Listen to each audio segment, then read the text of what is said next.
सबसे मैं अनुरोध करना चाहूँगी कि आप ये जो भी हम बातें करने वाले उसे ध्यान से सुने। छोटे छोटे बच्चों को भी मैं बोलूँगी ध्यान से सुने, क्योंकि ये सारी बातें आपको पढ़ाई में आगे लेके जाएगी, सक्सेसफुल करियर बनाने में आगे लेके जाएगी, बहुत सारी इंस्पिरेशन मिलेगी। बड़े जो है उन्हें पेरेंटिंग में आपको काफ़ी सारे क्लू मिलेंगे, कुछ नया जानने मिलेगा, और हमारे बड़े बुजुर्ग जो है वो भी खुश कैसे रह सकते हैं और अपने परिवार को और ज़्यादा खुशहाल कैसे बना सकते हैं उसके बारे में जान पाएंगे। तो अभी ज़्यादा बात ना करते हुए मैं सबसे पहले फ्रीस्बी के जो भी सपोर्ट किया है हमें, नीरव ओझा जी, आपको thank you so much, he is my friend. और केवल सोजित्रा को मैं स्टेज पे बुलाना चाहूंगी। केवल सोजित्रा प्लीज, केवल के लिए क्लैप होनी चाहिए। केवल प्लीज आप आइए। ये सिर्फ 21 साल के हैं, MBA पढ़ रहे हैं, और ये जो फ्रीस्बी है उसके ओनर हैं, मैनेजमेंट कर रहे हैं। 3 दिन से हम लोग कम्युनिकेट करते हैं क्या करना है, बहुत एंथू है। तो मैं ये इसलिए बता रही हूँ कि इस एज में बिजनेस को भी संभालना और साथ साथ में अपनी करियर के ऊपर भी फोकस करना, ये सारी चीज़ें हमें सीखनी चाहिए। सिर्फ पढ़ाई पे ध्यान देना ऐसे नहीं। तो केवल आपने जो हमें सपोर्ट किया उसके लिए थैंक यू सो मच। और फ्रीस्बी में ऐसा क्वालिटी प्रोग्राम, जैसे मैंने बोला कि हमें टॉक शो करना है, तो अगर कोई होता तो ऐसा बोलता कि ये फूड कोर्ट ज़्यादा अच्छे से चले उसके लिए यहाँ टॉक शो की जगह एंटरटेनमेंट ही होना चाहिए, या सिंगिंग डांसिंग लाइक दैट। पर उन्होंने बोला नहीं, ऐसा क्वालिटी प्रोग्राम होना चाहिए, स्पिरिचुअल प्रोग्राम होना चाहिए, ताकि इस जगह पे क्वालिटी क्राउड आए। सो केवल के लिए फिर से एक बार तालियां। वो अपने करियर में खूब आगे बढ़े और कृष्ण भगवान के जन्मदिन पर आपको बहुत सारी शुभेच्छाएं मिले, आशीष मिले। थैंक यू सो मच केवल। अभी कला सूर्य फाउंडेशन और फ्रीस्बी ने हम जो टॉक शो रखा है, वो टॉक शो का एक मर्म मैं बताना चाहूंगी। कृष्ण भगवान है क्या? तो हमारे हिंदू संस्कृति में हम जो भी जितना भी हमने नॉलेज लिया है, पढ़ते हैं, जो भी फेस्टिवल्स होते हैं, सबके पीछे इतना मर्म होता है। अगर उसे हम अच्छे से सेलिब्रेट करते हैं समझ के, तो हमारी लाइफ एक तो कलरफुल हो जाती है। उससे ज़्यादा ये रहता है कि हर चीज़ में जहाँ भी हम फंसते हैं तो वहाँ हमें इंस्पिरेशन मिलती है, जवाब मिल जाता है, किसी की हेल्प की ज़रूरत नहीं पड़ती है। तो जन्माष्टमी के बारे में अगर हम बात करें तो जैसे यहाँ पर आप ऊपर देख रहे होंगे मटकी बांधी हुई है, तो मटकी फोड़ का एक महत्व होता है। हमने बाल कथाएं सुनी है, जो छोटे छोटे कृष्ण बैठे हैं उनको भी पता होगा कि कृष्ण जन्म के दिन अगर कुछ करना है तो मटकी फोड़ना है, मक्खन चुरा के खाना है। कृष्ण भगवान क्या करते थे? मक्खन खाते थे। तो मक्खन क्यों खाते थे? मक्खन क्या है पता है आपको? मक्खन ये है कि मथना होता है, हमें अपने आप के, अपने विचारों को, हमारे जीवन को मथना होता है, तब जाके उसमें से क्वालिटी बाहर आती है। उस क्वालिटी को खाते हैं, उस क्वालिटी थॉट को जीते हैं, तब जाके हम जीवन आसान बना सकते हैं। दूसरी चीज़, जन्माष्टमी के दिन हमें ये जाननी है कि जैसे हमारी लाइफ के अंदर कुछ प्रॉब्लम्स आती है तो हम क्या करते हैं, मेनली हिंदुस्तान में ये बहुत है, ज्योतिष शास्त्र है या कुछ भी चीज़ें हैं, चमत्कार को नमस्कार होता है। कुंडली दिखा दो, टैरो कार्ड करा लिया, किसी ने आपकी भविष्यवाणी कर दी, तो हम तुरंत चले गए हमारी नई डील क्रैक होने वाली है, प्लीज़ हमें आप सजेशन दो, वो क्रैक होगी कि नहीं होगी। तो हम चमत्कार को नमस्कार करते हैं। श्री कृष्ण भगवान ने हमें क्या बताया था कि हमारे जीवन में कितनी सारी मुसीबतें हैं, तो वो मुसीबतों से हम भगवान को कंप्लेन करते रहते हैं कि मेरी लाइफ में ऐसा क्यों है, ऐसा क्यों है। पर अगर हम कृष्ण भगवान को देखेंगे तो वो बोलते हैं, अरे मुझे तो देखो, यही तो मैं बता रहा हूँ ऐसा क्यों है। मेरे जीवन में कहीं पर आपको सीधी लाइन दिखती है? पैदा कारावास में हुआ, तो वहां से लेके जब तक मेरी मृत्यु हुई तब तक कि मेरे जीवन को आप देखो, कहीं भी सीधी लाइन नहीं है। मेरे लाइफ में अगर इतनी अप्स एंड डाउन्स है जो पूरी दुनिया को चलाता है, तो हम लोग तो उनका एक छोटा सा क्रिएशन है। तो हमारी लाइफ में तो ये बनता है ना, क्योंकि हम उनको देख के जीना सीखते हैं। तो आज हम जो टॉक शो करने जा रहे हैं वो टॉक शो इसी बारे में है। जनरली हम जब कृष्ण के बारे में सुनते हैं या हमारे देवी देवताओं के बारे में सुनते हैं या हम कथाएं सुनते हैं, तो उसके पीछे एक स्पिरिचुअल वैल्यू या जो हमने सुनी सुनाई बातें उसी को हम दोहराते रहते हैं, और उसकी बातें करते हैं हम पंडितों से, साधु संतों से या किसी आध्यात्म गुरु से। पर अगर हमें सच में इसको समझना है तो हमें क्या करना चाहिए पता है? साइकोलॉजी को समझना पड़ेगा। तो आज हम हमारे साथ साइकेट्रिस्ट को बुला रहे हैं और वो एक लाइफ कोच है, इमेज कंसल्टेंट है। मतलब बात करें तो कोई साधु संत से हम बात नहीं करने वाले, पर एक्चुअल में कृष्ण क्या है और हमारे लाइफ में, हमारे बिजनेस में हम कृष्ण को साथ में रख के सक्सेस कैसे पा सकते हैं, बस वो समझने के लिए मिस्टर गौरांग मिस्त्री को हम स्टेज पे बुलाएंगे। Gaurang ji please come on the stage. तालियां हो जाए। ऐसे दिखने में आपको ऐसा लगे सीधे साधे से, मतलब पता नहीं क्या बताएंगे हमें। इन्होंने 5 साल के रिसर्च के बाद एक थियरी डेवलप की है सब्जेक्टिव सेल्फ की। मैं बहुत लालची हूँ, मैं ऐसे ही किसी से रिश्ता नहीं बनाती, मैं ऐसे रिश्ता बनाती हूँ कि मेरे साथ जुड़े हुए मेरे बच्चों को, मेरे साथ जुड़े हुए जितने भी समाज के लोग हैं, उनको मैं कुछ अच्छा किस्में से चुरा के कुछ उनके ऊपर पास कर सकूँ। तो चुरा कब सकती हूँ? जब उनके पास कंटेंट्स होंगे। तो जब मैं गौरांग जी से मिली और मैंने उनको सुना, तो सब्जेक्टिव सेल्फ उनका मैंने एक सेमिनार अटेंड किया। Amazing seminar. 3 दिन के अंदर मैं इतने स्पिरिचुअल शोज करती हूँ, मैं खुद लाइफ कोच हूँ, मैं काउंसलर हूँ, और मैंने जब उनका 3 दिन का वो सेमिनार अटेंड किया यही जानने के लिए what is subjective self, psychologically उन्होंने क्या नया कंटेंट क्रिएट किया है जो गूगल पे अवेलेबल नहीं है, जो दुनिया में दूसरे काउंसलर के पास अवेलेबल नहीं है, दूसरे साइकोलॉजिस्ट के पास अवेलेबल नहीं है। ऐसा क्या है? वो क्यूरियोसिटी के मारे में 3 दिन गई एंड मैंने उन्हें बोला कि मैं साक्षात दंडवत हो गई हूँ और मैं आपसे ये ट्रेनिंग लेना चाहती हूँ। तो मैंने इनको गुरु बना लिया और उसके बाद इनके साथ मैं ये तीसरा शो कर रही हूँ और बहुत जल्द मेरे बच्चों के लिए भी इनसे सेमिनार्स करवाने वाली हूँ, पेरेंट्स के लिए भी, आप सबके लिए भी 3 दिन की क्लास लगाने वाली हूँ और कंपलसरी आना पड़ेगा। अगर नहीं आओगे तो मैं फीस लूँगी, ऐसी ये मेरी मंशा है। तो आज थोड़ा सा मैं अगर इनके बारे में बताऊँ तो गौरांग जी आज जो साइकोलॉजिकली हमें जो ट्रीट करने वाले हैं वो इतना मस्त है ना कि बस अभी हमें 1 मिनट भी नहीं गंवानी चाहिए। और गौरांग जी के साथ हम आगे शुरू करें कार्यक्रम, उसके पहले उनका हम स्वागत करेंगे क्योंकि आज जन्माष्टमी है। और कृष्ण को सबसे प्यारी क्या थी, कौन बताएगा? छोटे बच्चे, कृष्ण को सबसे अच्छा कौन लगता था? गैया। गैया अच्छी लगती थी ना। तो हम आपको आज वही प्रतिकृति देना चाहेंगे।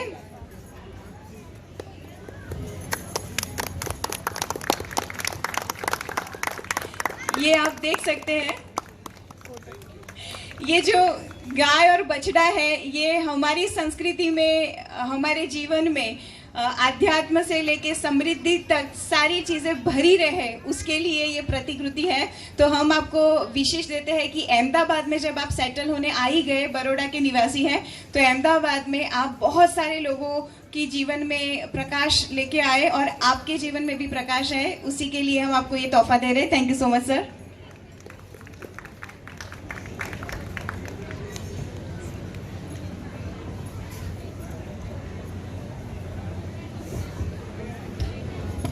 आज मैं सोसाइटी के लोगों के दिमाग में जिस तरह से कृष्ण को फ्रेम किया हुआ है, मैं उनका रोल निभाऊंगी और सर हमें उनका काउंटर साइकोलॉजी की लैंग्वेज में देंगे। अगेन कोई चमत्कार नहीं होता, सब कुछ होता है हमारी समझ से, और कृष्ण को हम अपने विचारों में लेंगे और समझेंगे और उनके जीवन को फॉलो करेंगे तो ही हम आगे बढ़ पाएंगे और तो ही आज जन्माष्टमी का सच में पर्व हम मना पाएंगे। तो सबसे पहले गौरांग सर, मैं आपसे पूछना चाहूंगी कि कृष्ण है क्या? क्या वो भगवान है या वो मनुष्य है या सुप्रीम पावर है, क्या है? First of all thank you Sangeeta, कला सूर्य फाउंडेशन और फ्रिस्बी ने जिस तरह से मुझे यहाँ प्लेटफॉर्म दिया है उसके बदले में आप सबों का मैं आभारी हूँ। जो लोग मुझे सुन रहे हैं या जो मुझे समझने की कोशिश करेंगे उन सबका भी मैं आभारी हूँ। सवाल कृष्ण के साथ जुड़ा हुआ है। अब तक भारतवर्ष में कृष्ण जिसे हम भगवान मानते हैं और चमत्कारों के साथ जिसका ज़्यादातर विवरण किया गया है, तो मेरे अभ्यास के दौरान जो मुझे चीज़ें समझ में आई कि भारतवर्ष का जो भी प्राचीन विज्ञान है, एंशिएंट साइंस ऑफ इंडिया, उसमें जो कुछ भी धर्म ग्रंथों में, उपनिषदों में, वेद में विवरण किया गया है, उसमें चमत्कार का लेश मात्र भी अंश नहीं है।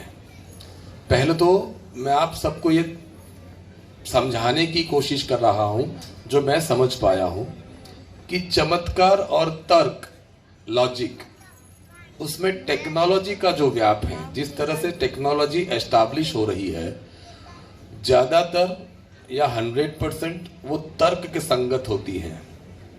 चमत्कार ऐसा कुछ नहीं होता। जब हम एक आम इंसान समझ नहीं पाते हैं तर्क को, तो हम उसे चमत्कार के साथ जोड़ लेते हैं। मैंने कृष्ण को एक व्यक्ति स्वरूप और एक विषय स्वरूप समझने की कोशिश करी है, और मैं जो समझ पाया हूं, जब भी आप कोई विषय को समझें संगीता, तो विषय जो कुछ भी समझ में आता है वो होता है तर्क, वो होता है लॉजिक।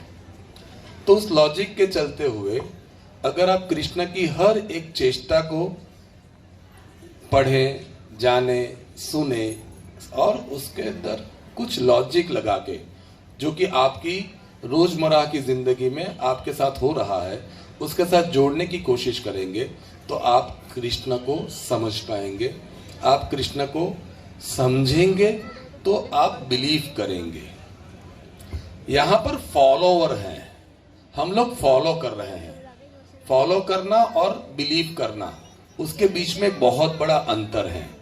मैं चाहता हूं कि ये माध्यम से जो हमें मौका मिला है, हमारे युवाओं को, हमारे बच्चों को, पेरेंट्स को कुछ समझाने का, कुछ कहने का, ये जरिए को इस्तेमाल करते हुए मैं ये चाहता हूं कि कृष्ण को विषय स्वरूप अब समझने का वक्त है। चमत्कार से नजदीक जाने से अच्छा होगा कि तर्क के संगत अब हम एक दूसरे को समझें, भगवान को इस तरह से स्वीकार करें कि इस भगवान के चलते हुए हमारा जो जन्म हुआ है और जो जीवन चल रहा है, उस जीवन को आसान करना है, तो तार्किक जीवन को ही महत्व देना होगा। चमत्कार से अब थोड़ा बाहर निकलना होगा, तभी जाके आप अपनी जिंदगी आसानी से और ग्रोथ के साथ जी पाओगे। लवली। मैं आपसे ये पूछना चाहूँगी, जैसे यहाँ पर हमारे पास ऑडियंस में जो बच्चे बैठे हैं, तो अगर हम कृष्ण को एक विद्यार्थी के जीवन के साथ जोड़ना चाहे, तो किस तरह से हम कृष्ण को हमारा इंस्पिरेशन मान के विद्यार्थी जीवन में इस्तेमाल कर सकते हैं? सबसे पहली बात तो बच्चों के लिए एक बात बताना चाहता हूँ। बच्चे क्या, हम सभी बच्चे हैं, क्योंकि लर्निंग प्रोसेस इज कंसिस्टेंट, वो चलते ही रहता है, पढ़ना, सीखना। कृष्ण जब मित्र बनाते थे, मित्र, तो वो मित्र बनाने में भाव को महत्व देते थे, अपनी जरूरतों को महत्व नहीं देते थे। आपने देखा कि द्वारिका के राजा और सुदामा के दोस्त, ये दो कंट्रोवर्सी हैं। तो पहले तो ये बच्चे जो मित्र बना लेते हैं, उस मित्र बनाने में उनको ये समझ में आना चाहिए कि आपके साथ जो भी मित्र जुड़े हुए हैं, वो आपके साथ, आपके एप्टीट्यूड के साथ, मतलब आपको जो पसंद है, जो विषय में आपको रुचि है, उस विषय के साथ कनेक्ट होते हैं। आपकी और उनकी वैल्यूज कोई एक जगह पे प्रॉपर चल रही हैं, सिर्फ हंगामा करने के लिए या सिर्फ मस्ती करने के लिए जिस तरह से आज के ज़माने में बच्चे मित्र बना देते हैं, पहले तो उनको वो भाव से साथ कनेक्ट करना होगा, अपने एप्टीट्यूड के साथ कनेक्ट करना होगा। तो ये पहली बात हो गई कि अगर बच्चों को किसी के साथ दोस्ती करनी है, तो पहले इनको अपने एप्टीट्यूड के साथ कनेक्ट करना होगा। जो कृष्ण ने भाव से सुदामा के साथ जिस तरह से माहौल बनाया था, या जिस तरह से उनके साथ वो एक रिश्ता बना के रखा था, उसे समझना होगा, उसके तर्क संगत जोड़ना है कि भाव के साथ आपकी मूल्य को समझते हुए, आपके दोस्तों के मूल्यों को जानने के पश्चात अगर आप ये रिश्ते बनाते हैं, तो वो रिश्तों का कोई मतलब होता है। दूसरा कि जो पढ़ाई थी, उस पढ़ाई के मामले में जिस तरह से उनका योगदान रहा, जिस तरह से उन्होंने कॉन्सेंट्रेट किया, जो कुछ भी विद्या प्राप्त करने के हेतु वो जहां भी, जिस आश्रम में, जिन गुरुओं के साथ पढ़े, उन्होंने वहां पर एक अपना डिसिप्लिन का, शिस्त का एक गजब स्वरूप उन्होंने हमारे सामने रखा है कि वो हमेशा तार्किक, तर्क संगत विषय के साथ जुड़े रहे। उन्होंने कभी अनुकरण से या आकर्षण से या किसी के प्रभाव से विद्या ग्रहण नहीं करी है। जो कि आज के ज़माने में बच्चे जो पढ़ते हैं वो या तो पनिशमेंट या तो रिवॉर्ड्स, मतलब कि कुछ अच्छे मार्क मिल जाएंगे ये कोशिश के साथ पढ़ते हैं, या तो पनिशमेंट ना मिले ये सोच बना के पढ़ते हैं। इससे अच्छा ये होगा कि बच्चे पढ़े, तर्क संगत पढ़े, उसे समझने की कोशिश करें, और वो समझने के पश्चात अगर जो विद्या उनके पास आएगी वो विद्या होगी जो कृष्ण को उनकी जिंदगी के हर पड़ाव में, हर जीत के लिए उनको निश्चित करती हैं कि वो आपका अधिकार है। अगर आपकी विद्या में आप तर्क संगत पढ़ रहे हैं, समझदारी के साथ पढ़ रहे हैं, तो आपकी जिंदगी में मुश्किलें, जो कि एक प्रोसेस का भाग है, मुश्किलें जैसा कुछ होता नहीं है। हम जो करना चाहते हैं ना, उस रास्ते में जो रुकावटें आती हैं उसमें हमारे अपने लोग भी हो सकते हैं, नेचुरल कैलेमिटीज भी हो सकते हैं, अलग अलग प्रकार के चैलेंजेस होते हैं। उस चैलेंजेस को ओवरकम किस तरह से करेंगे वो हम इसलिए डिसाइड तय कर पाते हैं क्योंकि हमने वो रास्ता चुना हुआ है। तो मुश्किल का कोई मतलब नहीं है। मुश्किल का मतलब होता है कि जो रास्ता आपने चुना है उस रास्ते में आपकी अकल या आपकी समझदारी नहीं होते हुए, कोई तर्क नहीं होते हुए, अपने आकर्षण से या किसी के प्रभाव से या किसी के आदेश से या शॉर्ट टर्म रिक्वायरमेंट के लिए या अनुकरण करते हुए अगर लक्ष्यांक बनाया है और रास्ते चुने हैं, तो जो मुसीबतें आती हैं वो आपके लिए बड़ी होती हैं। पर अगर आपने समझदारी से ये किया है तो ये मुश्किलें मुश्किल नहीं होती हैं, उसका हल होता है और आप ही के पास होता है। अगर आपने वो कृष्ण के पूरे जीवन चरित्र को, जहाँ विद्यार्थी से शुरू होके जो समझदारी के साथ उन्होंने जो विद्याएं ग्रहण करी, उसको लेके ही उन्होंने अपने लक्ष्यांक डिसाइड किए हैं, उसी समझदारी से उन्होंने हर पड़ाव को हासिल किया है। तो मेरे बच्चों के लिए मेरा यही एक निष्कर्ष है कि उनकी पढ़ाई में उनको अनुकरण से ज्यादा अपनी समझदारी और अपने रुचि के साथ पढ़ाई करनी चाहिए। ये जैसे अभी बात हो रही है दोस्त बनाने की, तो मैं सबको ये कहना चाहूँगी, क्योंकि ये सारे मेरे बच्चे हैं, तो मैं ये कहना चाहूँगी कि पता है हमारा इमेज या हमें कोई इंसान देखता है तो हमारे बारे में जो धारणा करता है वो हमारे सराउंडिंग से आती है। दूसरी चीज़ कि हमारे जो संस्कार होते हैं, जो हम बोलते हैं, जो बिहेव करते हैं या कुछ भी सीख लेते हैं, वो हमारे आसपास से सीखते हैं। और आसपास में सबसे महत्वपूर्ण जो लोग होते हैं वो कौन होते हैं पता है? हमारे दोस्त। तो जब भी हम किसी को दोस्त बनाते हैं ना, तो वो एक दोस्त या 1 घंटे के लिए या 5 मिनट के लिए भी वो सिर्फ दोस्त नहीं होता है, वो आपके अंदर कुछ छोड़ के जाता है। तो बहुत वाइजली किसी को वो अधिकार दो कि आपकी 5 मिनट भी दो, वक्त किसी को मत दो, क्वालिटी चेक करो, फिर सराउंडिंग बनाओ। पर सर बच्चों की तरफ से मैं ये बोलना चाहूँगी कि कृष्ण तो बहुत बदमाशियाँ करते थे, बहुत शरारतें करते थे, कभी पढ़ते हुए मैंने नहीं देखा, कभी मतलब मैंने शांति से घर में बैठे नहीं गए। मम्मी को हमेशा परेशान करते रहते थे, पापा को परेशान करते थे, पूरे गांव के सब लोगों को, वहां तक कि वो सब चुरा चुरा के लेके जाते थे, है ना? सबके घर से मटकियाँ तोड़ के, मतलब मक्खन चुरा के खाते थे और कितना परेशान करते थे। तो ये हमें सीखना है कि शरारतें करनी चाहिए, ये सीखना चाहिए हमें। हाँ, शरारतें करनी चाहिए। बचपना इसी को कहते हैं जो कृष्ण से समझ में आया। एक पड़ाव के बाद, एक उम्र के बाद, 14 साल की उम्र के बाद ये बचपना नहीं रहता। 14 साल की उम्र के बाद हार्मोनल चेंजेस के चलते हुए कुछ अलग लेवल की मैच्योरिटी शुरू हो जाती है, जिसे हम टीनेज कहते हैं। बच्चों वाली जो हरकत है, अगर वो बच्चे के अंदर नहीं है ना, आपके बच्चों में वो बच्चों वाली हरकत नहीं है, बच्चे का मतलब क्या होता है? बच्चा जिसके प्रति आकर्षित हुआ तो बच्चा उसे छूने के लिए गया, बच्चा किसी के प्रभाव में आया तो बच्चा उसके शरणों में गया, बच्चा आपके आदेश को, आपके इंस्ट्रक्शन को जैसे आप बता रहे हैं उसी तरह से फॉलो करता है। बच्चा होता है फॉलोवर, बच्चा वो सब करता है जो आप करते हैं। तो कृष्ण ने वो सब बचकानी हरकतें करी जिसमें उन्होंने बचपन का जो वजूद है, द वैल्यू ऑफ चाइल्डहुड, ये बताने की कोशिश करी है। तो सबसे पहले तो आपके बच्चे अगर शरारती नहीं हैं तो आपको पेरेंटिंग का काउंसलिंग सेशन लेना चाहिए। बच्चे शरारती होने चाहिए और बच्चों की शरारत में बच्चों की क्यूरियोसिटी है, क्यूरियोसिटी कुतूहल वृत्ति, बच्चों की शरारत में बच्चों का माइंड डेवलप होता है, बच्चों की शरारतों में बच्चे इंडिपेंडेंट फील करने की कोशिश करते हैं, वो स्वतंत्र डिसीजन ले सकते हैं।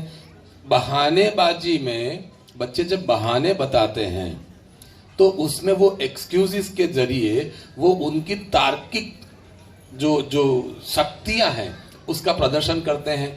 तो ये एक बच्चे की वैल्यू डेवलपमेंट के लिए बहुत पावरफुल ये हरकतें हैं जिसको हर पेरेंट को स्वीकार करते हुए, बच्चों को ना रोकते हुए, ना टोकते हुए, ना मारते हुए, ना धमकाते हुए बच्चों को डेवलप करना चाहिए। ये कृष्ण की इस शरारतों से हमें स्वीकारना चाहिए, हमें समझना चाहिए।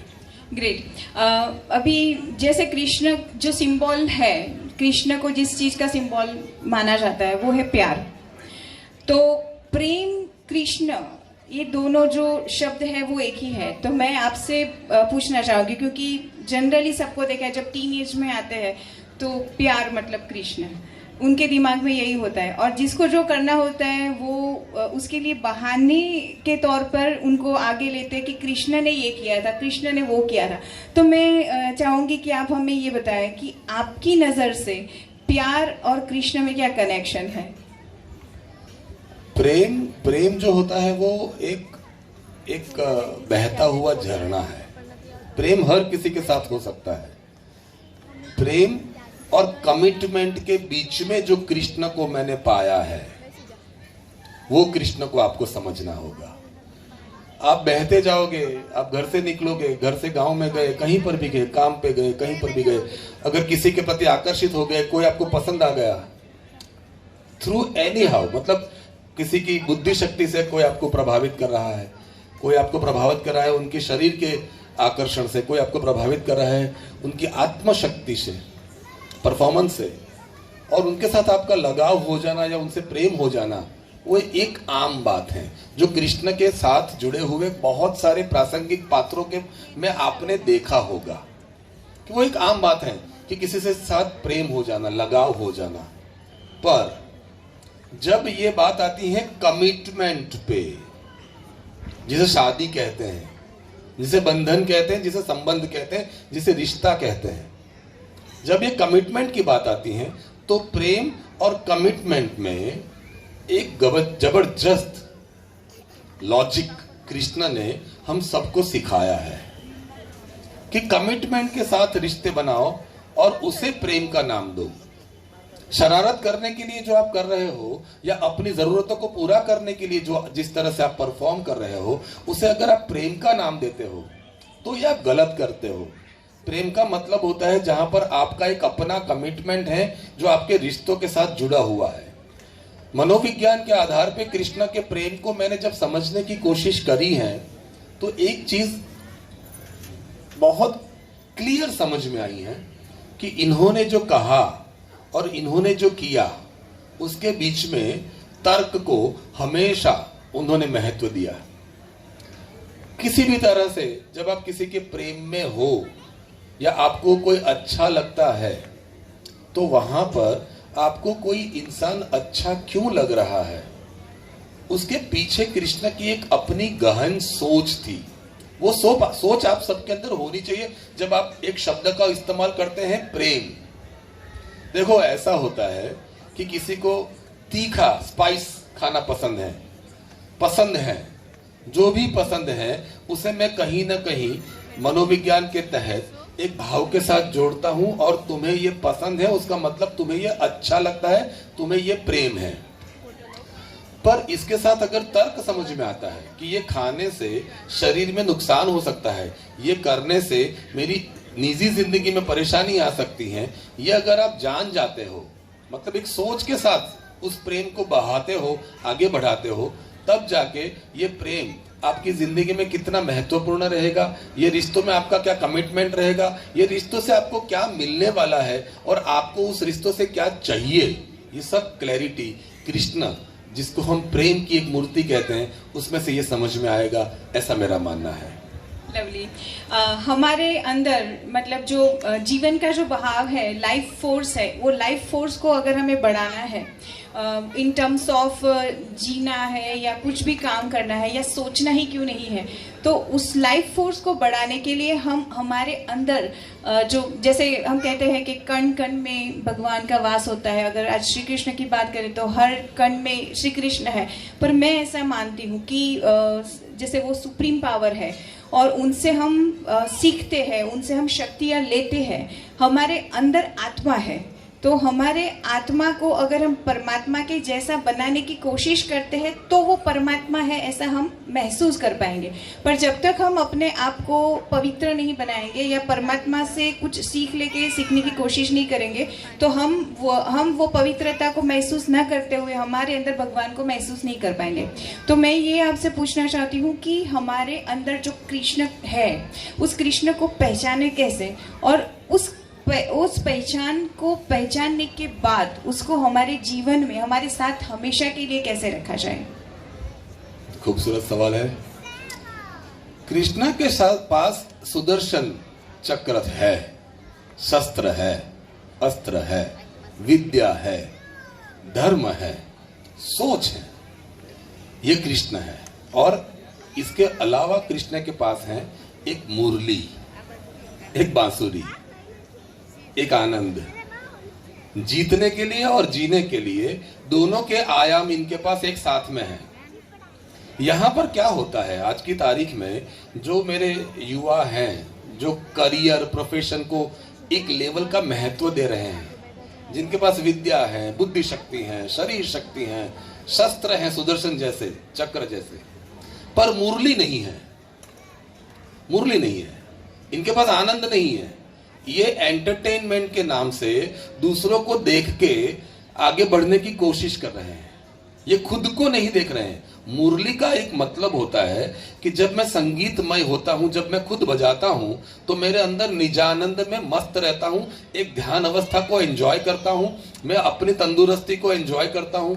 मैं आज जो ग्रोथ के साथ, जो डेवलपमेंट के साथ मैं यहां पर खड़ा हूं, आज जो मेरी सफलताएं हैं, उस सफलता को पूरे सहमति के साथ, अभी रास्ता तय करना बाकी है, लेकिन आज जो सफलता है उसे मैं एंजॉय करता हूं, मैं बांसुरी बजाता हूं। मतलब कि कोई एक ऐसी हरकत, कोई ऐसी चेष्टा कृष्ण करते रहे कि जहां पर इतनी सारी शक्तियां होने के पश्चात उनका प्रेम क्रिएशन के साथ, सर्जन के साथ हमेशा लगा रहा। मैं इन लोगों को ये सवाल के जरिए यही समझाना चाहता हूं कि आप लड़ाई करो। लड़ाई का मतलब होता है व्यवसाय, विषय। आप किसी व्यवसाय के साथ अपने आप को कनेक्ट करो, विषय के साथ जोड़ो, आगे बढ़ो, मेहनत करो, हिम्मत करो, जोखिम लो, रिस्क उठाओ, कैलकुलेशन करो, साथ साथ बांसुरी भी बजाओ, आनंद भी करो, एंजॉय भी करो, कंसिस्टेंटली 24/7। आपके दिमाग में अगर आपका व्यवसाय और आपके पैसों का ही महत्व रहा तो ये पैसे आपके कोई काम के नहीं है जब तक आपके हाथ में बांसुरी जैसी कोई ऐसी सर्जन शक्ति नहीं है जो आपको निजानंद में व्यस्त और मस्त रखती है। Thank you. सही बात है। जैसे यहाँ पर डांसर्स बैठे हैं ना, तो हमारी बांसुरी हमारा डांस है। जब डांस करते हैं तो निजानंद को महसूस करना है ना बच्चों। तो डांस करते वक्त मैं देखूंगी कौन अपने आप को महसूस करता है। ऐसे ही दूसरों को दिखाने के लिए डांस नहीं करना है, परफेक्शन चाहिए। कृष्ण भगवान के पास क्या था? हर चीज में परफेक्शन था, है ना। तो इसीलिए हमें वो देखते ही अच्छे लगते थे। तो आज के बाद यहाँ से हम जब निकलेंगे तो हमारे अंदर वो तेज होना चाहिए। हाँ, वो तेज कहाँ से आएगा? समझ से आएगा। तो अभी हम सर से पूछना चाहते हैं कि सर, जो युद्ध का मैदान था जिसमें कृष्ण भगवान तो पूरी दुनिया को चलाते थे, उनके पास वो ताकत थी, तो भी वो सारथी क्यों बने? मार्गदर्शक हैं ये। सारथी का मतलब होता है जो मेरे यहाँ कुछ वडील बैठे हुए हैं जिन्होंने अपनी जिंदगी के काफी सारे साल जी के काफी सारे अनुभव प्राप्त किए हैं। वहां उनकी जीत भी हुई होगी कि कुछ एरिया में उनकी हार भी हुई होगी। तो कृष्ण ने उनकी जीत और उनकी हार को समझते हुए जो अनुभव उनका रहा, उस अनुभव को युद्ध के मैदान में एक मार्गदर्शक बनके उनके बाद जो पीढ़ी है, जिसे अर्जुन कहते हैं, उसको रास्ता दिखाया है। सही गलत, ज्यादा कम, अच्छा बुरा, ये मार्गदर्शक का काम नहीं है, वो योद्धा का काम है।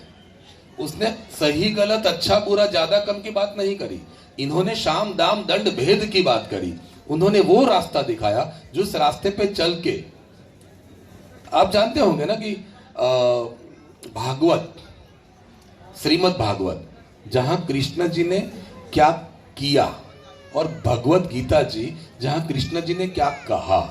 तो मार्गदर्शक का जो एक रोल प्ले है, जो मेरे यहाँ जो बुजुर्ग हैं जिन्होंने अपनी जिंदगी अपने तौर तरीकों से किसी तरह से एक सफलता की सीढ़ी पे बैठे हुए हैं, तो वो आगे की जनरेशन को, इनके बाद की जनरेशन को वो रास्ता दिखाए। वो ही एक माहौल रहा जब कृष्ण सारथी बने हैं।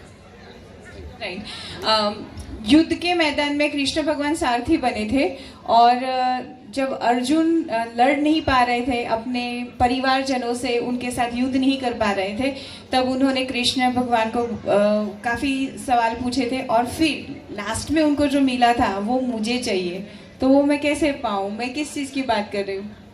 श्री कृष्ण भगवान ने साक्षात्कार कराया था उनके जो उनका ओरिजिनल स्वरूप था उसका। तो हमें भी अगर उस रूप का साक्षात्कार करना हो, उस तेज को महसूस करना हो, तो वो पॉसिबल है क्या? हाँ, जब तक आप अपने आप को नहीं जानते हो, खुद को नहीं पहचानते हो, जब तक आप आपकी शक्तियों में, आपके पास जो कौशल्य है, स्किल्स, कौशल्य होता है ना, जैसे ये बच्चे डांस करेंगे, ये एक स्किल है जो उन्होंने पढ़ी है, उस पर प्रैक्टिस करी है और अब ये परफॉर्म कर रहे हैं। अगर आप आपकी बुद्धि शक्ति में शक करते हैं, संशय है आपको, आपकी आत्म शक्ति पे आपको कोई सहमति नहीं है, ये मुझसे नहीं होगा, ये सोचते हैं आप, या आने वाले कल में क्या होगा ये सोचते हैं आप, मतलब आपकी कोई विजन क्लियर नहीं है। जब तक आत्मशक्ति, शरीर शक्ति या बुद्धि शक्ति में आप खुद में सहमत नहीं है, ये साक्षात्कार नहीं होगा।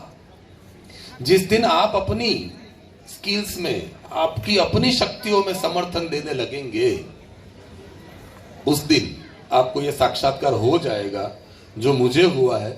और मुझे लगता है कि आप, ये मेरा पहला अनुभव है जब मैं इतने सारे पब्लिक के बीच में कुछ बातें कर रहा हूं, पर जब तक अगर मुझे मेरी शक्तियों पे थोड़ा सा भी शक है या संशय है या डर है, तो ये नहीं हो पाएगा। साक्षात्कार का मतलब होता है जो क्षण में आप जी रहे हैं, उस क्षण को अपने जीवन के साथ इस नजरिए से जोड़ना है कि जहां पर आपको ये लगे कि आप जैसा कोई नहीं है और आप सर्वगुण संपन्न है। इसे साक्षात्कार कहते हैं। ग्रेट। अभी मैं आपसे एक और चीज़ जानना चाहती हूँ। श्रीमद् भागवत गीता के अंदर जो हमें बताया गया है, जो ज्ञान बताया गया है, जो श्री कृष्ण भगवान के शब्दों में हमें जो परोसा गया है, वो आपके शब्दों में मैं सबको बताना चाहती हूँ कि वो पूरा श्रीमद् भगवत गीता वो क्या है। Thank you Sangeeta. 4 शब्दों पे गीता जी का विवरण है, 4 शब्दों पे। ये मेरे बच्चे भी सुन ले, मेरे जो युवा हैं वो भी सुने। मैं एग्जाम लूंगी। मैं क्लास चल रही है। ये 4 शब्दों पे पूरा गीता जी को लॉजिकली डिराइव किया है। सबसे पहले कृष्ण जी ने जो कहा है उसमें बात करी है सेल्फ की, सेल्फ, स्व। उसके बाद उन्होंने बात करी है इंटरेस्ट की, सेल्फ इंटरेस्ट। सेल्फ मतलब आप, और इंटरेस्ट का मतलब आपसे जुड़ा हुआ, जिसमें आपकी चीजें आती हैं, वस्तुएं, जिसमें आपके लोग आते हैं और जिसमें आपकी परिस्थिति, सिचुएशन आती है। आपका सेल्फ इंटरेस्ट क्या है? एक तो आप और आपसे जुड़े हुए आपके लोग, आपकी चीजें, वस्तुएं और आपकी सिचुएशन। तो अर्जुन जी को उन्होंने पहले सेल्फ इंटरेस्ट समझाया। अर्जुन जी अपने सेल्फ इंटरेस्ट में कन्विंस होते गए, सहमत होते गए। उसके बाद उन्होंने कहा जब तक आप सेल्फ इंटरेस्ट में कन्विंस नहीं हैं, आप लक्ष्यांक ना बनाए, आप कोई टारगेट ना बनाए, कोई भी लक्ष्यांक आपकी जिंदगी में आप अगर आप बनाते हो तो वो आपके इंटरेस्ट के साथ, आपके सेल्फ के साथ, लॉजिक के साथ आपको कन्विंस करके बनाना है। तो दूसरा शब्द था लक्ष्यांक। तीसरा शब्द था एफर्ट्स, मेहनत। मेहनत का महत्व कि जहां पर हर एक स्किल को उपयोग में लिया जाए, आपके अंदर जो भी बल है उसका प्रयोग किया जाए, तो इसका कितना महत्व है। मतलब चमत्कार की बातें उसमें है ही नहीं, उसमें बातें हैं मेहनत की। और चौथा शब्द है वो है डायरेक्शन, दिशा ज्ञान, जहां वो खुद मार्गदर्शक बने, सारथी बने। तो ये 4 शब्दों से सेल्फ इंटरेस्ट, टारगेट, एफर्ट्स और डायरेक्शन, दिशा ज्ञान से एक इंसान अपनी जिंदगी को सहज और ग्रोथ, डेवलपमेंट के साथ जी सकता है। ये गीता जी का महत्व है। ये 4 शब्दों में गीता जी का विवरण है। Thank you. मैंने एक और बात सुनी हुई है कि जब हम बिजनेस मैनेजमेंट की बात करते हैं तो उसके अंदर श्रीमद् भगवद गीता को सबसे प्रायोरिटी बेस पे रखा जाता है कि यही पूरा बिजनेस मैनेजमेंट सिखाया, मतलब उसमें से आप सीख सकते हो। तो वो आप कुछ 2 शब्दों में हमें बताएं कि वो क्यों और कैसे है। सबसे पहली बात यह है कि गीता जी में जो श्लोक है, उस श्लोक को हर एक इंसान जो उसे पढ़ता है, जो उसे समझने की कोशिश करता है, वो देखो ये एक चमत्कार जैसा लगता है, लेकिन ये है बहुत लॉजिकली डिराइव किया गया, बहुत लॉजिकली इसे डिराइव किया गया है। जो इंसान इसे पढ़ता है ना, वो अपने दृष्टिकोण से, अपने मूल्यों के साथ उसे समझ पाता है। ये भगवत गीता जी का, भारतीय हिंदू संस्कृति के धर्म ग्रंथ का एक बहुत पावरफुल प्रमाण पत्र है, बहुत पावरफुल, कि यहां हर एक इंसान जो भी उसे पढ़ता है वो अपने निष्कर्ष, अपने सॉल्यूशंस उसमें से निकाल पाता है। तो मैनेजमेंट में जहां पर वैल्यूज मतलब कि सिद्धांत और जरूरतों के बीच में, रिक्वायरमेंट, एथिक्स और रिक्वायरमेंट के बीच में जहां कंफ्यूजन होते हैं, उस कंफ्यूजन को कैसे निकाला जाए। मैं कहूंगा और आप मानेंगे ऐसा होगा नहीं उसमें, क्योंकि it is all about management, it is all about team. तो आपको उस टीम के साथ किसी लक्ष्यांक को पाना है, तो वहां पर वो तौर तरीके, वो एटीट्यूड आपका ऐसा होना चाहिए जो आपकी समझदारी से आप कर रहेंगे। वहां पर मेरा ये धर्म ग्रंथ हर एक श्लोक की रचना के साथ आपको अपने हिसाब से सॉल्यूशन देता है। इसलिए पूरे वर्ल्ड में मैनेजमेंट सिखाने में गीता जी का एक सहयोग रहा है, एक प्रदान रहा है। लवली। हमारे जीवन में जो हमें अभी कुछ इम्प्लीमेंट करना है जन्माष्टमी के दिन, तो ये है कि हम पर्सपेक्टिव देखें। जैसे आज इस शो को जो कई लोग सुन रहे होंगे, कोई खाने के टेबल पे सुन रहा होगा, कोई यहाँ बैठ के सुन रहा होगा, कोई यहाँ पर कंसोल पे सुन रहा है, तो वो सब अपने जीवन की जो परिस्थिति चल रही है या उनका जितना नॉलेज है, वो जिस तरह का पढ़े हुए है या जो जीवन जी रहे हैं उसके हिसाब से उसको सुनेंगे, उसको उस तरह से समझेंगे। तो मैं आप सबसे अनुरोध करना चाहूँगी, और स्पेशली मेरा तो इंटेंशन मेरे बच्चों से है कि आप लोग जितना पढ़ोगे, जैसा पढ़ोगे, अपनी विजडम को जितना डेवलप करोगे, उतना आप अच्छे पर्सपेक्टिव से हर चीज को देख पाओगे। पर्सपेक्टिव तो समझते ही होंगे आप, अपना नजरिया।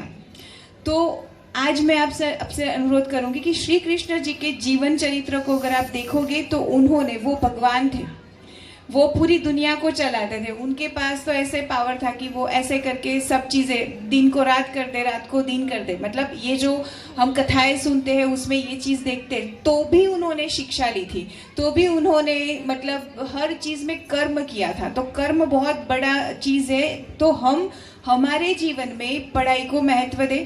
पढ़ाई से ज़्यादा अलग अलग जो भी जितने भी फील्ड है, आपका शरीर विज्ञान है या आपका जो भी पेरेंट्स के साथ अपना बिहेवियर है या अपना नेचर सुधारना है या अपने जीवन के लिए अपना जो वे डिसाइड करना है, गोल बनाना है, सब चीज़ों के लिए एजुकेट करो, ज़्यादा से ज़्यादा पढ़ो, अच्छे दोस्त बनाओ, नॉलेजेबल लोगों से बात करो, 5 मिनट भी फालतू में ना वेस्ट करें। सोशल मीडिया को भी अगर आप इस्तेमाल करते हो एज अ फ्रेंड, तो सोशल मीडिया को भी कुछ सीखने के लिए उसका योगदान आपके जीवन में होना चाहिए, ना कि टाइम पास, बिकॉज हमारे पास टाइम ही नहीं है जिसे पास करना है। तो आज मैं आपको श्री कृष्ण भगवान से ये सीखने के लिए बोलूँगी कि बचपन से लेके जब उनकी मृत्यु हुई वो पूरी घटना अगर आप देखते हैं तो उन्होंने सिर्फ कर्म पे फोकस किया था। काम के वक्त काम करते थे, एंजॉय करने के वक्त एंजॉय करते थे, पर उन्होंने काम और एंजॉय को एक साथ में कभी मिक्स नहीं किया। तो आप लोग भी ना करें। अगर आपको अभी सर से कुछ प्रश्न पूछने हैं तो आप पूछ सकते हैं। किसी को कोई सवाल करना है? किसी को कोई सवाल करना है?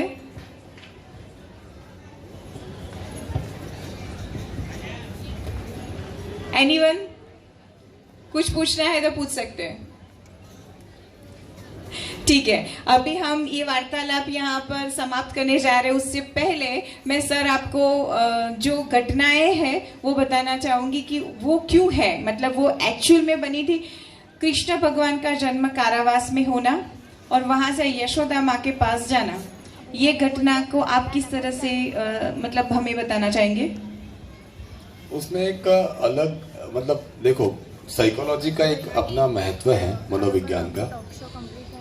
जिस तरह से बताया गया है कि कहीं पर भी किसी भी सिचुएशन में एक बच्चा पैदा होना ये एक सहज बात है। पहले तो ये समझ लो। दूसरा ये समझ लो कि बच्चे की अपनी जिंदगी जिजीविषा, जीने की इच्छा, वो बच्चे के हाथ में रहती हैं। ये दूसरा परिप्रेक्ष्य है कि जहां से बच्चा जेल से कारावास से निकल के कहीं और पहुंचाया जाता है, एक प्रोसेस चलती है। उसके बाद एक पालक माता, मतलब माँ का एक अलग स्वरूप कि ये एक माँ है, ये एक दूसरी माँ है, लेकिन माँ रिमेन सेम। माँ का मतलब माँ होता है। तो माँ कोई भी हो, किसी भी व्यक्ति के अंदर जब मातृत्व होता है तो वो सेम फीलिंग के साथ, वही एक परसेप्शन के साथ वो विषय मातृत्व जो सब्जेक्ट है वो बच्चों के अंदर स्प्रेड होता है, ये सिखाया गया है। तो ऐसे बहुत सारी घटनाएं हैं जिसको हमें लॉजिक के साथ जोड़ के, चमत्कार के साथ न समझ जोड़ते हुए तर्क के साथ हमारी जिंदगी में जो घटनाएं होती हैं उस घटना को इसके साथ जोड़ के स्वीकार करना है। चमत्कार का मतलब होता है शॉर्टकट, और जीवन में किसी भी चीज को पाने का कोई शॉर्टकट नहीं होता है। उसमें हमें हार्डवर्क एंड स्मार्ट वर्क दोनों को मिलाना पड़ता है। सर, गोवर्धन पर्वत जब उठाया गया तो जो कहानी मैंने सुनी है उसके हिसाब से मैंने जो तर्क लगाया था मेरा, वो मैं आपसे मतलब रूबरू करना चाहूँगी कि गोवर्धन पर्वत को उठाया, पूरे गांव के लोग वहां पर आए, उन्होंने अपनी लकड़ी और किस तरह से हाथ लगाया और ऐसे करके उसको उठाया। श्री कृष्ण भगवान ने ऐसे उंगली रखी थी, तो सब लोग ऐसा समझ रहे थे कि हम गोवर्धन पर्वत उठा रहे हैं, पर एक्चुअली श्री कृष्ण भगवान की वजह से वो गोवर्धन पर्वत उठा था। तो मैंने उसका जो तर्क निकाला था वो ये था कि हम ऐसा समझते कि ये मैं कर रहा हूँ। भगवान तो सिर्फ खड़े हैं, या वो मंदिर में बैठे हैं, या हमारे पेरेंट्स को हम भगवान मान ले, या हमारे गुरु को मान ले कि वो तो हमें सिर्फ दिशा दिखाते, बाकी करता तो मैं हूँ। पर हकीकत में वो जो गुरु है या पिता माता है, वो जो पालक है हमारे, वो लोगों का सिर्फ उंगली लगाना भी उस गोवर्धन पर्वत को उठा लेता है। तो ये मैंने उसमें से सीखा और मेरे जीवन में इसको इम्प्लीमेंट किया। क्या आपका कोई साइकोलॉजिकल कोई तर्क है इसके अंदर? नहीं, वजह हमारी जिंदगी में जो सक्सेस है, इसकी जो वजह है, आपकी जिंदगी में आप कोई भी मुकाम पे सफलता, सक्सेस या सिद्धि के साथ बैठे हैं, लेके पाके, वो सफलता और सिद्धि में बहुत सारे कृष्ण के हाथ हैं, या तो सिर्फ कृष्ण ही वजह हैं। जब तक आप ये नहीं मानते हैं तब तक आप कोई अलग ही दुनिया में, भ्रमणाओं में जीते हैं। आज सुबह मैंने एक संदेशा भेजा था, आपको भी भेजा था, कि वजह स्वीकार करना बहुत कठिन है। अर्जुन जीता हुआ है, अर्जुन जो जीत रहा है उसकी वजह कृष्ण है, क्योंकि अगर कृष्ण ना होते तो युद्ध ना होता, युद्ध ना होता तो अर्जुन ना लड़ता, अर्जुन ना लड़ता तो जीत नहीं पाता। तो ये वजह जो है, जब तक भगवान को, सुप्रीम को, पावर को हमने स्वीकार नहीं किया और हमारी जिंदगी की वजह में उसे लॉजिक के साथ शामिल नहीं किया, तब तक ये कृष्ण जन्म या कृष्ण में विश्वास या कृष्ण के प्रति श्रद्धा या कृष्ण का प्रेम आप महसूस नहीं कर पाओगे मनोविज्ञान के जरिए, ये मेरा मानना है। लवली। संगत का असर ये होता है, तो मैं चाहूंगी कि आज के बाद आपकी संगत भी मेरी तरह, गौरव सर को मैंने मेरी संगत बनाया तो आप भी कुछ ऐसे नॉलेजेबल दोस्त या संगत बनाए। जन्माष्टमी का सेलिब्रेशन को हम आगे बढ़ाने जा रहे हैं। तो अभी सर हम आपको बताना चाहेंगे कि ये टॉक शो के बाद हमारे जो ये बच्चे आपके सामने कुछ प्रस्तुत करेंगे भरतनाट्यम की कृतियाँ, तो ये आप ज़रूर देखें और उन्हें आपके ब्लेसिंग्स कुछ अभी ये अपने अरंगेत्रम तक जाने वाले हैं। ये दिसंबर में 5 बच्ची अरंगेत्रम करने वाली है, तो आपके ब्लेसिंग्स उनको यहाँ स्टेज से ही आप दें। भगवान श्री कृष्ण के आशीर्वाद से आपको कामयाबी मिले, आप जो चाहते हैं उसमें आप तरक्की करें और आशीर्वाद इंसानों के हमेशा एक दूसरे के साथ लगे रहते हैं। मैं चाहता हूं कि मेरा भारत जिस तरह से आगे बढ़ रहा है उसमें और भी आपका योगदान रहे। आप सबके योगदान से मेरे भारत को एक नया आयाम सर करे और आगे बढ़ते हैं। Thank you very much. Thank you for all. Thank you. Thank you so much sir. Thank you so much for coming. Shri Krishna भगवान से मैं एक चीज जो मेरे जीवन में जी चुकी हूँ, कृष्ण भगवान सबसे अच्छे दोस्त थे, सबसे अच्छे बेटे थे, बहुत अच्छे पति थे, बहुत ही सुपर पावर प्रेमी थे, बहुत अच्छे राजा थे, हर चीज में, हर संबंध में, हर कार्य में दी बेस्ट थे। तो हम भी ऐसे बेस्ट बनने की कोशिश करें। कोई हमें बेस्ट बोले वो नहीं, पर हमें अपने आप में फील होना चाहिए कि यस मैं बेस्ट हूँ। तो मेरे ये ब्लेसिंग्स है कि मेरी बच्चियाँ जो हमारे कला सूर्य डांस एकेडमी की बच्चियाँ हैं, उनका भी डांस के अंदर ऐसा निपुणता है और वो समझे कि यस वी आर बेस्ट, और वो अपने आप को और निखारे। कला सूर्य फाउंडेशन अलग अलग सेगमेंट में काम करता है। बच्चियों के लिए एक डांस स्कूल है जिसमें हम क्रैश कोर्स चलाते हैं भरतनाट्यम का, और उसके पीछे का रीज़न ये है कि आज के इस फास्ट ज़माने में 7 साल किसी के पास नहीं होते हैं भरतनाट्यम सीखने के लिए। तो कई बच्चे बीच में से भरतनाट्यम की जो ट्रेनिंग है उसे आधी छोड़ के चले जाते हैं। तो हमारी संस्था ये ट्रेनिंग 2.5 महीने और ज़्यादा से ज़्यादा 1 साल के अंदर पूरी कंप्लीट करके उनको भरतनाट्यम का अरंगेत्रम करवाती है। कई जगह पे हमने ये देखा है कि अरंगेत्रम के पीछे 2 लाख से 2.5 लाख का मिनिमम खर्चा होता है। कला सूर्य फाउंडेशन ये पूरा अरंगेत्रम 21,000 में कराते हैं, वो भी स्पिरिचुअल वैल्यूज के साथ। क्योंकि मेरा संगीता पटेल जो मैं फाउंडर मैनेजिंग ट्रस्टी हूँ कला सूर्य फाउंडेशन की, मेरा ये मानना है कि अगर हम कोई स्पिरिचुअल वैल्यू वाला डांस सीखते हैं या कोई कला सीखते हैं तो उसको स्पिरिचुअल वैल्यूज के साथ ही रिप्रेजेंट करना चाहिए। तो हम हमारा पूरा कोर्स इस तरह से एस्टेब्लिश किए हुए हैं। हम चाहेंगे कि ज़्यादा से ज़्यादा बच्चे इसका लाभ लें। तो जन्माष्टमी की प्रस्तुति जो नृत्य की प्रस्तुति है उसमें सबसे पहली प्रस्तुति श्री गणेश जी को